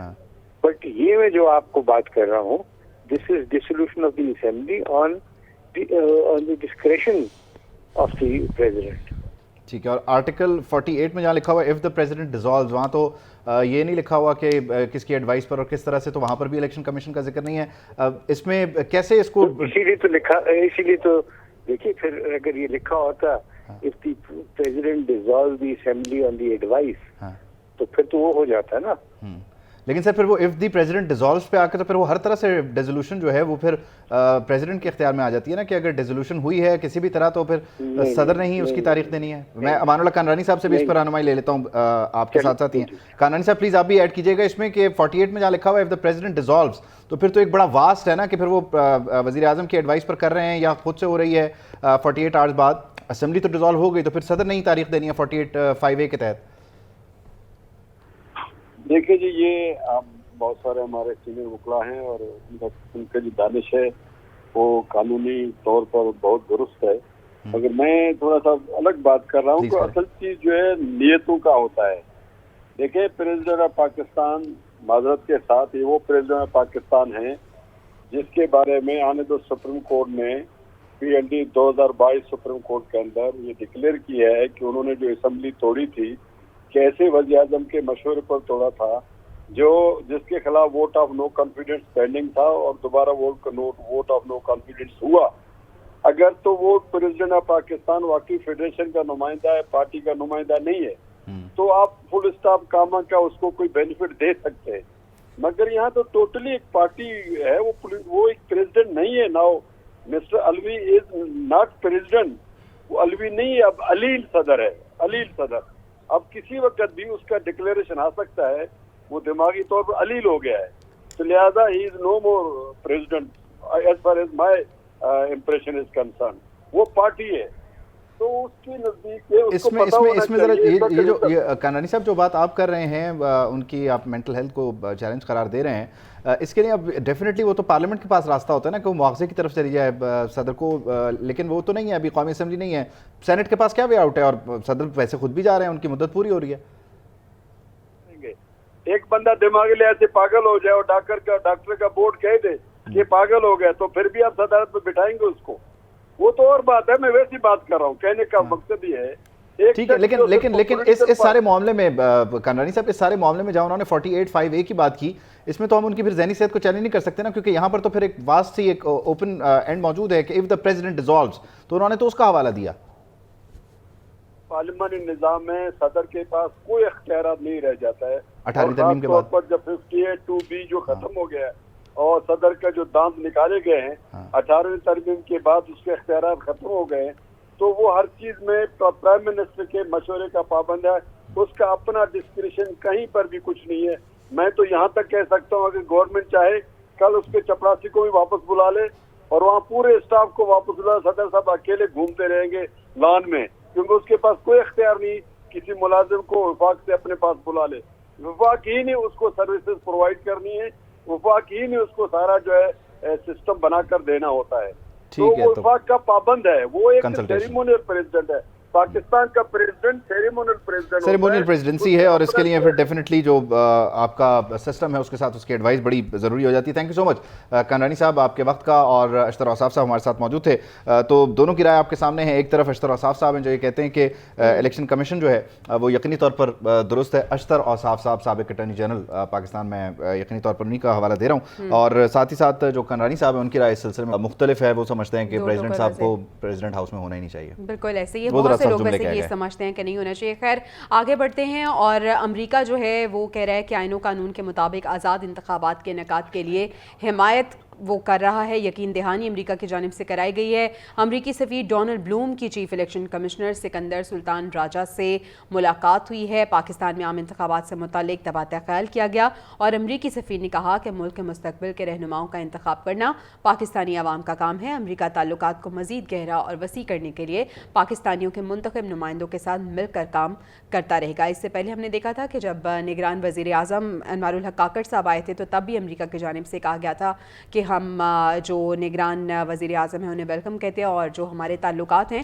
انہیں ہم مزید مضبوط کرنے کی کوشش کریں گے. یقینی طور پر یہ ہمارے اندرونی معاملات ہیں, لیکن ان اندرونی معاملات میں بہت سارے جو ہمارے آپ کہہ لیجئے کہ دوست ہیں یا جو متعلقہ فریق ہیں جن کے کنسرنز ہیں ہمارے ساتھ, کیونکہ ہم نے IMF کو بھی انگیج کرنا ہوتا ہے, تو IMF کو جب ہم انگیج کرتے ہیں تو پھر ڈیفینیٹلی امریکہ کی ویلیو بڑھ جاتی ہے, پھر ہمارا CPEC ہے تو چائنا کی ویلیو بڑھ جاتی ہے, پھر سعودی عرب کے ساتھ اور امارات کے ساتھ ہمارے تعلقات ہیں, تو ہر کوئی پھر ویلکم کرتا نظر آتا ہے, اور سب ایک بات کرتے ہیں کہ جمہوریت جو ہے وہ پھلے پھولے پاکستان میں, اور اس کے لیے سب اپنی اپنی کوششیں بھی کرتے ہیں. آج ایک تقریب ہوئی ہے, کل کا جو واقعہ تھا بلکہ परसों जो वाक़या हुआ बटग्राम में, जो चेयर लिफ्ट थी, केबल कार थी, वो फंसी और उसमें जिन लोगों ने जो रेस्क्यूअर्स थे, जिन्होंने पूरे 12 घंटे की कम बेश मेहनत के बाद उन बच्चों को रेस्क्यू किया, उन लोगों को रेस्क्यू किया, आज उन्हें एजाज़ी असनाद दी गई हैं, उनकी तारीफ़ की गई है, उनके कंधे थपथपाए गए हैं, उन्हें शाबाश दी गई है। और ये सब कुछ किया वज़ीर आज़म अनवारुल हक काकड़ साहब ने। हमने देखा कि कल उन्होंने कहा था कि हम जो ये कामयाबी है, इस मिशन की कामयाबी पे जश्न भी मनाएंगे। आज जो है ये असनाद भी तकसीम की गई हैं और उन्होंने कहा है कि मोहम्मद अली जो है उन्हें सैल्यूट किया गया है और इलियास को गले लगाते हुए उन्हें तारीफ़ी असनाद पेश की गई। निगरान वज़ीर आज़म ने रेस्क्यू टीम बहादुर तालिब इल्मों को भी एजाज़ात से नवाजा है। अनवारुल हक काकड़ ने कहा कि दुनिया देख रही थी कि पाकिस्तान इस मुश्किल से कैसे निपटेगा। उन्होंने क्या गुफ्तगू की वो सुनते हैं। हर एक ने मुझे कहा कि जी शुरू में डर लगा। मुझे उनके इस ईमानदाराना जो तस्लीम उन्होंने अपनी ज़हनी कैफियत की उसमें बड़ी, एक तो ये कि मेरे बच्चे झूठ नहीं बोल रहे थे, दूसरा पहलू उनका जो सच का सामने आया तो मैंने कहा फिर क्या हुआ? कहा जब हमने दूर से फौजियों को देखा हमें ये लगा अब बच जाएगी। यही वो रिश्ता है जो सोसाइटी और स्टेट के बीच में एस्टेब्लिश होना चाहिए। ये महदूद वक्त है हमारे पास, हमारा सिर्फ काम यहाँ पर इलेक्शन प्रोसेस को असिस्ट करने का है, इससे ज़्यादा का हमारा कोई मैंडेट नहीं है। कुछ दोस्त समझते हैं कि मैं इस मैंडेट से ज़्यादा बात कर रहा हूँ, तो मैं उनको याद दिलाता चलूँ कि मैं निगरान वज़ीर आज़म के अलावा I am a proud citizen of Pakistan, so I have to contribute as a citizen also. तो बतौर शहरी जो मेरी राय होती है उसका इजहार ना वो करने से हम किसी और को रोकते हैं, तो बराए मेहरबानी न मुझे रोका जाए। चलें जी आगे बढ़ते हैं और अब एक वो सवाल जो कि तमाम ही लोगों के जहनों में है कि चेयरमैन पीटीआई को रिलीफ मिलेगा या नहीं, नज़रें अदालत पे हैं। सुप्रीम कोर्ट ने चेयरमैन पाकिस्तान तहरीक इंसाफ की तोशा खाना केस में सज़ा के खिलाफ दरख्वास्त पर समात इस्लामाबाद हाई कोर्ट के हुक्म तक मुलतवी कर दी है। चीफ जस्टिस ने रिमार्क्स दिए हैं कि इस्लामाबाद हाई कोर्ट में समात अभी चल रही है। इस्लामाबाद हाई कोर्ट के चीफ जस्टिस केस सुन रहे हैं, जो काबिल तारीफ़ है। इस्लामाबाद हाई कोर्ट के चीफ जस्टिस की कोशिशों को सराहता हूँ। इस्लामाबाद हाई कोर्ट मामले को देख रही है, बेहतर होगा पहले हाई कोर्ट को इस मामले पर फैसला करने दें। उधर इस्लामाबाद हाई कोर्ट ने भी तोशाखाना केस की समात कल तक मुलतवी कर दी है। इलेक्शन कमीशन के वकील दलाइल भी कल भी जारी रखेंगे। ख्वाजा हारिस चेयरमैन पीटीआई की कानूनी टीम से अलबत्ता अलग हो, क्योंकि हाई कोर्ट में ये मामला ऑलरेडी ज़ेर समात है। ये यकीनी तौर पर बड़ा ज़रूरी है कि जो लोअर कोर्ट है पहले इसको सुन ले और उसके बाद फिर जो एपेलेट फोरम है उसको रुजू किया जाए। लेकिन तहरीक इंसाफ की इसमें स्ट्रैटेजी रहती है कि हर फोरम को एंगेज कर लेते हैं। इस केस में ऐसा हुआ कि उन्होंने बोला हाई कोर्ट को सुनने दें, वरना अक्सर केसेस ऐसे भी हुए कि सुप्रीम कोर्ट में चलते केसेस उठा लिए और उनका फैसला कर दिया, जैसे कि पंजाब इलेक्शन का। लेकिन खैर हम तोशाखाना की बात कर रहे हैं, तो तोशाखाना है क्या और फिर चेयरमैन तहरीक इंसाफ ने इससे खरीद क्या लिया जो आज वो अटक जेल चले गए हैं। कुल 28 तहफ़ के उन्हें बॉक्स मिले और 20 से 50% रकम अदा करने का उन्होंने दावा किया, लेकिन इसमें कितनी हकीकत है ये हम आपको बताते हैं। घड़ी की जो मालियत है वो 8 करोड़ 50 लाख रुपए लगाई गई। कफलिंग्स जो हैं वो 56 लाख 70 हज़ार। एक पेन था उसकी कीमत 15 लाख। एक अंगूठी 57 लाख 50 हज़ार की, जबकि 2 करोड़ से ज़ायद रकम जमा करवाई गई। रोलेक्स घड़ी थी, उसकी मालियत 38 लाख रुपए थी और 7.5 लाख रुपए अदा करके ये घड़ी हासिल कर ली गई। एक और घड़ी थी रोलेक्स की ही, इसकी मालियत 15 लाख रुपए थी, 2.5 लाख में ये घड़ी भी ख़रीद ली गई। एक ज्वेलरी सेट जो है वो 90 लाख में ख़रीदा गया, इसकी जो मालियत थी वो 1 करोड़ 80 लाख से ज़ायद थी। तो 20 से 50% वाला मामला तो नहीं हुआ और इसमें सोने पे सुहागा ये हुआ कि जो लिया वो भी डिक्लेयर नहीं किया। बिल्कुल ऐसे ही है, वो भी डिक्लेयर नहीं किया और उसी की सज़ा जो है वो आज भुगत रहे हैं चेयरमैन पीटीआई गुलाम मुर्तज़ा ब्यूरो चीफ इस्लामाबाद हमारे साथ मौजूद हैं। उनसे हम आज की होने वाली अदालती कार्रवाई से मुतालिक भी जान लेते हैं और अब समात जो है वो कल तक मुलतवी हो गई है। गुलाम मुर्तज़ा बताइएगा।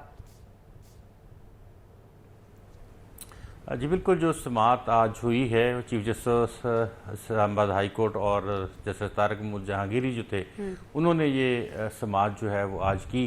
आज एक तो सवाल जो लतीफ़ खोसा हैं, वकील हैं चेयरमैन पीटीआई के, उनकी जानिब से ये किया गया कि इलेक्शन कमीशन ऑफ पाकिस्तान की जानिब से जो दरख्वास्त है वो नहीं दी गई चेयरमैन पीटीआई के ख़िलाफ़। ये दरख्वास्त जो है वो डिस्ट्रिक्ट इलेक्शन कमिश्नर ने दी है और सेक्रेटरी इलेक्शन कमीशन ने उन्हें कहा था, लेकिन क्योंकि ये जो चीफ इलेक्शन कमिश्नर और इलेक्शन कमीशन है ये कंप्राइजेस होता है 4 सूबों के मेंबर्स के ऊपर اور سیکرٹری بھی ہوتے ہیں, چیف الیکشن کمشنر بھی ہوتا ہے. تو ایک الیکشن کمیشن کی تشکیل ہے, وہ پورا الیکشن کمیشن اپنی طرف سے فیصلہ کر کے اور اس کی ڈائریکشن دیتا ہے. تو انہوں نے یہ آج ایک جو لا پوائنٹ تھا یہ اٹھایا ہے.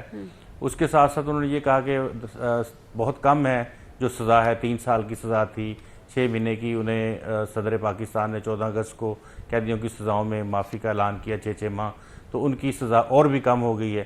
تو اس کو تو بغیر کسی اپیل کے, بغیر کسی نوٹس کیے بغیر بھی اس کو آپ کالعدم کر سکتے ہیں, اس کو منسوخ کر سکتے ہیں اور اپیل گرانٹ کر سکتے ہیں. جس پہ جو وکیل ہیں الیکشن کمیشن کے, انہوں نے کہا کہ ایسا تو کوئی بھی کیس ہمارے پاس پریسیڈنٹ نہیں ہے کہ کوئی تھوڑی سزا کا شخص ہو اور اس کو بغیر نوٹس کیے آپ سزا معطل کر دیں. تو انہوں نے ایک حوالہ دیا, کیپٹن صفدر کا کیس تھا, انہوں نے کہا 1 سال کی سزا انہیں ہوئی تھی اور ان کی اپیل لگتے ہوئے 3 مہینے جو تھے وہ ہو گئے. تو 3 ماہ کم از کم جو لگ گئے تھے اس کو تو اچھا غلام مرتضیٰ, اس سے پہلے ہماری عادل سے بھی بات ہو رہی تھی اور وہ ایک مومنٹ کی بات کر رہے تھے کہ ایک وقت ایسا بھی آیا کہ خاموشی چھا گئی اور ایسا لگ رہا تھا کہ ریلیف مل جائے گا چیئرمین پی ٹی آئی کو. تو کیا وہ یہی مومنٹ تھا؟ جی, جس طرح کی باتیں جو ہیں لطیف کھوسہ جو ایڈوکیٹ ہیں ان کی جانب سے کی گئی تھیں, اس میں کبھی ایسا نہیں ہوتا کسی عدالت میں کہ کہا جائے کہ فوری طور پہ کسی والے سے ریلیف مل جائے گا. ریلیف تو ابھی کیونکہ انہوں نے ملائن کیا, اس کے اوپر بھی بات کی, اسلام آباد ہائی کورٹ کے اوپر بھی انہوں نے بات کی لطیف کھوسہ ایڈوکیٹ نے. انہوں نے کہا کہ آپ کو ہم نے کہا تھا کہ ٹرائل روک دیں, آپ نے ٹرائل روکنے کا آرڈر جاری نہیں کیا, اس کی وجہ سے, اور پھر گواہان جو ہمارے تھے وہ ہم نے پیش کرنے تھے, اس کے لیے پراپر ہمیں جو ٹائم تھا مناسب وقت نہیں دیا گیا. پھر اس کے ساتھ انہوں نے کہا کہ خواجہ حارث جو تھے سیم ڈے, ان کو 2-3 دفعہ عدالت نے بلایا لیکن وہ کہیں بیزی تھے. جب وہ عدالت میں پہنچے تو انہوں نے کہا کہ بس اب دلائل ٹھیک دیے ہے. گئے ہیں دونوں جانب سے اور اب سپریم کورٹ نے درخواست پر سماعت اسلام آباد ہائی کورٹ کے حکم تک ملتوی کر دی ہے. کل کے روز بھی اب ایک سماعت ہونی ہے. بہت شکریہ غلام مرتضیٰ, آپ ہمیں اپڈیٹ کر رہے تھے اس حوالے سے. اور مہنگے تحفوں کی خرید و فروخت کی بات ہو رہی ہے, قصوروار کی بات ہو رہی ہے. مجرموں کی ہم بات کریں تو یہ ہمارے ہاں ایک مثال نہیں ہے, باقی دنیا میں بھی ایسا ہو رہا ہے. برازیل میں جو ہے وہ توشہ خانہ گھڑی کی فروخت کا ایک کیس سامنے آیا ہے. سابق برازیلین صدر ہیں بولسونارو, ان کے خلاف رولکس گھڑی اور زیورات کے کیس کی تحقیقات میں تیزی آئی ہے اور سابق صدر کی گرفتاری کا بھی امکان ظاہر کیا جا رہا ہے. اور دلچسپ بات یہ ہے کہ یہ تحفے سعودی عرب سے ملے جو انہوں نے پھر چوری کر لیے یا خریدے تو پھر بتایا نہیں. مال میں بیچ دیے انہوں نے. گھڑی اور زیورات تھے, تو گھڑیوں کا تحفہ دینا بھی بڑا مہنگا پڑ رہا ہے اور سعودیہ کو بھی, اور اس کے بعد یہ ہے کہ وہ تحفہ ریسیو کرنا بھی بہت مہنگا پڑ رہا ہے کیونکہ بہت قیمتی گھڑیاں ہیں. شاید دل بیمان ہو جاتا ہے. شاید یہ جس طرح سے جس تواتر سے واقعات رپورٹ ہو رہے ہیں, شاید سعودیہ جو ہے وہ تحفہ دیتے ٹائم پوچھ لے کہ آپ کو یہ گھڑی دے دیں, یا اگر آپ کہتے ہیں تو آپ کو کیش ہی دے دیتے ہیں, آپ نے بعد میں بیچنی ہے, ہمارے پاس ہی واپس آنی ہے. لیکن خیر آگے بڑھتے ہیں, دیگر کچھ معاملات ہیں وہ ہم شامل کر لیتے ہیں. نگران وزیر اعظم کی بات کرتے ہیں. وہ آئندہ ماہ امریکہ جا رہے ہیں کیونکہ جنرل اسمبلی کا اجلاس ہوگا اور اس سلسلے میں وہ شرکت کرنے والے پہلے نگران وزیر اعظم ہوں گے. ساتھ ہی ساتھ بتایا جا رہا ہے کہ وہ امریکہ جانے سے پہلے یعنی یو این جنرل اسمبلی میں پہنچنے سے پہلے سعودی عرب اور امارات بھی جائیں گے. البتہ جو محکمہ خارجہ ہے, وزارت خارجہ ہے, وہ ان دوروں کی تیاری کر رہا ہے کیونکہ ایک روٹین پروسیجر ہوتا ہے, انگیجمنٹس کو فائنلائز کرنا ہوتا ہے, ڈیٹ آف ٹریولنگ ہوتی ہے, پھر وہاں جا کر کیا مصروفیات ہوں گی. ہو بھی گئے ہیں. تو نگران وزیر اعظم جو کہ بہت ایکٹیو بھی لگ رہے ہیں اور اس کے ساتھ ساتھ یہ بتایا جا رہا ہے کہ جو ان کے دورے ہیں وہ بھی شیڈیول ہیں. اس کے ساتھ ساتھ وہ آج بھی انہوں نے کچھ مصروف دن گزارا ہے. بالکل ایسے کل بھی مصروف دن گزارا, روز مصروف دن گزارے ہیں. چلیں یہ کر لیتے ہیں. آج انہوں نے جو ریسکیورز تھے بٹگرام میں جو آپریشن ہوا جس میں ایس ایس جی کمانڈوز تھے, مقامی افراد تھے, کچھ مقامی ایکسپرٹس تھے, انہوں نے جو ہے وہ اسناد دی ہیں, انہیں شاباش دی ہے.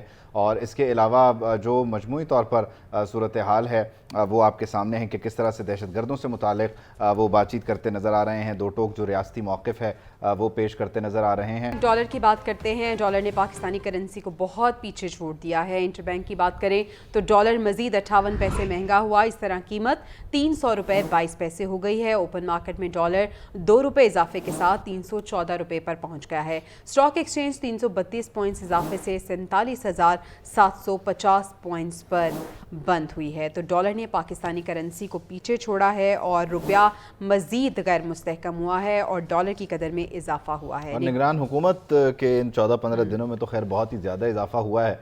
जो 14 रोज़ है निगरान हुकूमत में, इसमें इंटर बैंक में डॉलर तकरीबन 13 रुपये महंगा हुआ, जबकि ओपन मार्केट की बात की जाए तो इसमें डॉलर की कीमत में 25 रुपये का इजाफा देखने में आया। मुआशी माहिरीन के मुताबिक डॉलर महंगा होने की बड़ी वजूहात में बैरूनी कंपनीज़ पर डॉलर में मुनाफा बाहर ले जाने पर पाबंदी का खात्मा और इम्पोर्ट पर तमाम पाबंदियां ख़त्म करना है। तो ये एक बड़ी वजह है। इम्पोर्ट पे पहले कुछ आप कह लीजिए कि सख्ती थी, उसको लिमिट किया गया था, एक वो पाबंदी ख़त्म हुई और साथ ही साथ जो कंपनीज़ हैं वो अपना प्रॉफिट भी ले जा सकती हैं डॉलर्स में बाहर। तो ये भी एक बहुत बड़ी वजह है। ठीक है, माहिर माशात डॉक्टर कैसर असलम साहब हमें ज्वाइन कर चुके हैं। डॉक्टर साहब बहुत शुक्रिया आपके वक्त का। सर, डॉलर जो है उसकी उड़ान थमने का नाम नहीं ले रही और रुपए की बेकदरी का सिलसिला भी जारी है। क्या कोई स्टेबिलिटी नज़र आ रही है? क्या कोई ऐसी स्ट्रेटजी जो कि बनाई जाए जिससे कुछ बेहतरी आ सके मईशत पे? प्रिया जी, बात पहले ही तो ये है कि जब ये पाबंदियां थी तो फिर भी डॉलर ऊपर जा रहा था। तो ये आपकी जो पीडीएम की हुकूमत और उनके फाइनेंस मिनिस्टर एक ऐसा स्ट्रक्चर छोड़ गए हैं जो जिसने ना सिर्फ बैरूनी कंपनियां अपना मुनाफा लेके जा रही हैं, आपके अपने सरमायाकार भी बेच के डॉलरों में पैसे रख के मुल्क से बाहर लेके जा रहे हैं। ये एक टोटल हमने प्रोडक्टिव इकोनॉमी से इसको स्पेकुलेटिव इकोनॉमी पे ले गए हैं। आप ये देख लीजिए, एक दिन में अगर 25 रुपए किसी को $1 पे फायदा होता है तो कौन सा ऐसा बिजनेस है जब 22% इंटरेस्ट रेट हो जो आपको इतना मुनाफा देगा। तो आप ये सोचे भी नहीं कि डॉलर नीचे आएगा, थोड़ी देर 1-2-4 रुपए नीचे आके फिर ऊपर जाएगा, क्योंकि हमारी अब इकोनॉमी जो है वो सिर्फ डॉलर की खरीदो फरोख्त पे कायम है।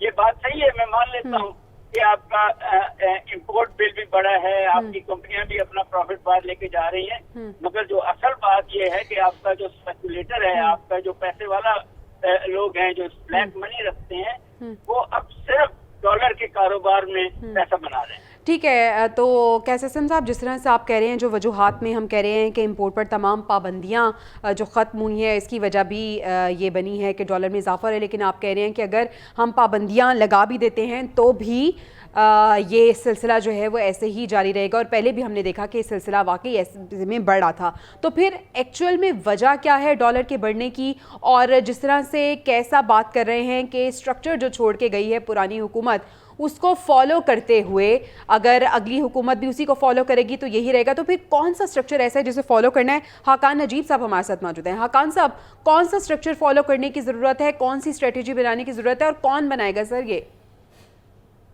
बहुत से अहम सवाल जो हैं वो हमारे सामने रखते हैं। पहले तो समझने की ये ज़रूरत है कि शॉर्ट टर्म तो अभी जो आ रहा है वो इसलिए आ रहा है इतना प्रेशर कि पाकिस्तान ने IMF से एग्रीमेंट के मुताबिक अपनी इंपोर्ट्स को ईज किया, इंपोर्ट्स बढ़ी, पर पाकिस्तान की रेमिटेंसेस जो हैं वो 19% जुलाई में गिरी हैं। पाकिस्तान की एक्सपोर्ट्स ने भी एक डिप ली है और ये चीज़ें मिलाकर एक चीज क्रिएट कर रही हैं। मैं बारहा उस वर्ड का इस्तेमाल कर रहा हूँ कि जब तक आप जो पूछ रही हैं कि कौन सी चीज प्रेशर में को निकालेगी शॉर्ट रन में, वो है क्रंच। पाकिस्तान एक डॉलर लिक्विडिटी क्रंच में फंस गया है। इस डॉलर लिक्विडिटी क्रंच से आपको मुल्क को निकालना पड़ेगा। आपको डॉलर इनफ्लोज जो कि बहुत सी तरह से पाकिस्तान में आते हैं उन सबको लाना पड़ेगा। इन द शॉर्ट रन आपको जो फंडिंग $9 बिलियन की तय हुई थी आपकी जिनीवा में, उसको इंश्योर करना पड़ेगा। आपको मल्टीलैटरल फ्लोज इंश्योर करने पड़ेंगे। ये जो गिरती हुई एक्सपोर्ट है इसकी जो शॉर्ट टर्म के करेक्टिव मेजर्स हैं वो लेने पड़ेंगे। आपको जो पाकिस्तान की रेमिटेंसेस में इतना है, ये गैप को इस तरह समझिए कि अप्रैल 2022 जब PTI की गवर्नमेंट जो कि PMLN की गवर्नमेंट आई थी, $3 अरब की पाकिस्तान की रेमिटेंस थी। जुलाई में पाकिस्तान की रेमिटेंस 2023 में $1 अरब टूटकर $2 अरब पे आ गई है। पाकिस्तान एक पेरेनियली क्रेडिट डॉलर लिक्विडिटी क्रंच में जरूर है, पर वो बहुत हाइटेंड है इस वक्त, और उसकी वजह से ये हो रहा है। ठीक है सर, लिक्विडिटी क्रंच की आप बात कर रहे हैं, तो सर इससे निकलने का क्या रास्ता है? कैसा भी हमारे साथ मौजूद है, किस तरह से इस लिक्विडिटी क्रंच से निकल सकते हैं हम?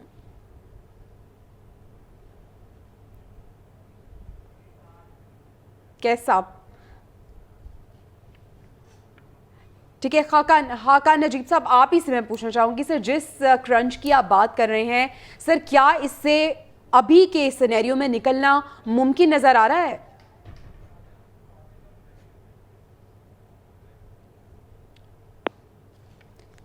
खाकान साहब, शायद आवाज़ हमारी नहीं पहुंच रही है। खाकान नजीब साहब और कैस साहब हमारे साथ मौजूद थे और वजूहात के बारे में बात हो रही थी कि किन वजूहात की बिना पर डॉलर की कदर में इजाफा हो रहा है और रुपए की बेकदरी हो रही है, और इसके साथ साथ लिक्विडिटी क्रंच की बात हो रही थी। बात कर रहे थे खाकान नजीब साहब के बहुत सी वजूहात हैं, मईशत जिसकी वजह से संभलने का नाम नहीं ले रही। कैसा भी हमें बता रहे थे जो लिक्विडिटी क्रंच है ना, इसको अगर आप जो कैसा बल्कि नजीब साहब जो है वो खुल के नहीं कह पा रहे, अगर आप डॉलर का इनफ्लो जो है उसे खोल देते हैं और उस पर से आप सारे जो चेक्स हैं वो हटा देते हैं, तो फिर आपको ये भी याद रखना होगा कि फैटिफ जैसी एक बॉडी आपके सर पर मौजूद है जो आपको ये अलाउ नहीं करती।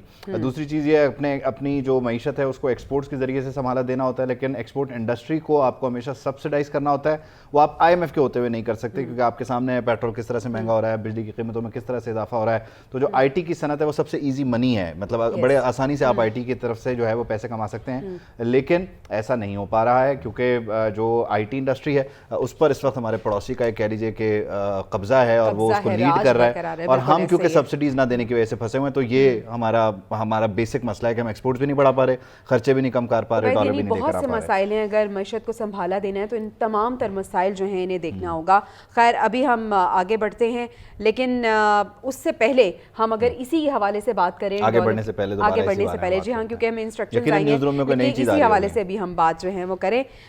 स्टेट बैंक की जानिब से ज़र मुबादला के ज़खायर के अदाद-ओ-शुमार की हफ्तावार रिपोर्ट जारी कर दी गई है, और ज़र मुबादला के ज़रकारी ज़खायर में गुज़िश्ता हफ्ते के दौरान 12 करोड़ 48 लाख डॉलर की कमी हुई है। 18 अगस्त तक ज़र मुबादला के सरकारी ज़खायर की मजमूई मालियत 7 अरब 93 करोड़ 5 लाख डॉलर रिकॉर्ड की गई है। कमर्शियल बैंक्स के जो ज़खायर हैं 58 लाख डॉलर की इनमें कमी हुई थी। कमर्शियल बैंक्स के पास 5 अरब 31 करोड़ 79 लाख डॉलर के ज़खायर मौजूद हैं। ज़र मुबादला के मजमूई ज़खायर जो हैं वो इस वक्त 13 अरब 24 करोड़ 84 लाख डॉलर की सतह पर हैं। तो आप जो इंपोर्ट्स की बात करते हैं तो उसकी वजह से मजमूई तौर पर आपकी जो ज़खायर होते हैं वो कम होते हैं, क्योंकि आपका जो इंपोर्ट बिल है वो अपनी जगह मौजूद है, और आप जब दुनिया से सामान मंगवाते हैं तो एक टाइम लिमिट होती है, उसके बाद आपने वो पैसे देने और फिर वो स्टेट बैंक के जरिए आपके जो ज़खायर हैं उसकी तरफ से जा रहे हैं। तो इंपोर्ट आप बढ़ाते रहें, एक्सपोर्ट घटाते रहें, और इससे आपकी मईशत जो है वो डेफिनेटली नीचे जाती जाएगी। ये एक मुसलसल एक आप कह लीजिए कि रोना है जो कि हम रोते रहते हैं, लेकिन हम इस वक्त मईशत के इस रोने के साथ साथ कुछ दीगर मामलात का भी जिक्र कर लेते हैं। नैब लाहौर की बात करें तो इसने पंजाब यूनिवर्सिटी हाउसिंग प्रोजेक्ट के बारे में आज जो है अपनी राय बदल ली है। एक क्लीन चिट उसने जारी कर दी है, तहकीकात ख़त्म करने के लिए वाइस चांसलर को ख़त लिख दिया है। नैब के मुताबिक मंसूबे में कोई माली बेज़ाब्तगी साबित हो सकी। क्या ये मामला है? सुलेमान अवान हमें बता रहे हैं। नैब ने पंजाब यूनिवर्सिटी हाउसिंग प्रोजेक्ट के बारे में क्लीन चिट जारी कर दी। नैब की तरफ से वाइस चांसलर को लिखे गए खत में कहा गया है कि मंसूबे में किसी किस्म की बेज़ाब्तगी का सबूत नहीं मिला। नैब रिपोर्ट के बाद मैनेजमेंट कमेटी ने इत्मीनान का इजहार करते हुए कहा है कि कौमी एहतसाब ब्यूरो की तरफ से मामलात खत्म करना खुशाइंद है। मैनेजमेंट कमेटी सुरखरू हो गई है। Chairman management committee doctor Fakhrul हक नूरी ने कहा कि रिपोर्ट के मुताबिक नैब ने पंजाब यूनिवर्सिटी के जामिया टाउन के खिलाफ बेबुनियाद शिकायत को मुस्तरद कर दिया है। नैब ने मुकम्मल तहकीकात के बाद जामिया टाउन के खिलाफ कार्रवाई खत्म करने का ऐलान किया। कौमी एहतसाब ब्यूरो ने LD और वाइस चांसलर पंजाब यूनिवर्सिटी को इंक्वायरी खत्म करने के हवाले से खत भेज दिया है। तहकीकात खत्म करने के बाद लाहौर नैब की तरफ से प्रोजेक्ट की बरवक्त तकमील के लिए DG LDA को हिदायत जारी कर दी गई है। सुलेमान आवान, PNN लाहौर। न्यूज़ रूम के इख्तिताम पे एक अच्छी खबर भी उबैद हम शेयर करते हैं अपने नाज़रीन के साथ, क्योंकि बड़ी हमने प्रेशर वाली खबरें जो हैं वो शेयर की हैं। पाकिस्तानी कम उम्र कोपेमा जनाब जिसने बड़ा एजाज़ अपने नाम किया है, हाफिज़ाबाद का इलाका जलालपुर भट्टियाँ जिससे ये ताल्लुक़ रखती हैं, 16 साला अनिका अजहर ने शमशाल पास कराकरम रेंज में वाक़े 5900 मीटर बुलंद चोटी सर कर ली है। अनिका अजहर का घर पहुँचने पर वालिहाना इस्तकबाल भी किया गया है। आप ये मनाज़र भी देख सकते हैं, उन्हें मिठाई शिठाई खिलाई गई है, हार पहनाए गए हैं, और ये जो उनका एडवेंचरस टूर था उसकी एक तस्वीर भी आपके सामने टेलीविज़न स्क्रीन्स पर है। तो ये 16 साला बच्ची जिसका ताल्लुक़ हाफिज़ाबाद से है, अनिका अजहर इसका नाम है, और शमशाल कराकरम बाईपास पे जो 5900 मीटर है उस चोटी को सर किया है इन्होंने। बुलंद तरीन एक चोटी है, और घर पहुंचने पर उनके घर वाले देखा जा सकता है। अच्छा, ना सिर्फ ये पैशन रखती हैं बल्कि ये पोजीशन होल्डर तालिबा भी हैं जो कई शील्ड्स अपने नाम, यानी जो आप कह लीजिए सिलेबस है वो, और उसके ये करिकुलर और एक्स्ट्रा करिकुलर दोनों एक्टिविटीज़ में माशाल्लाह ये छाई हुई हैं। जैसे कि हमारा न्यूज़ रूम जो है उसका भी एक वक्त होता है, कैद होती है, और हम अपनी बुलंदी तक पहुँच चुके हैं इस वक्त की। हमें इजाज़त दें, आपसे कल ही मिलेंगे। अल्लाह ने के बाद।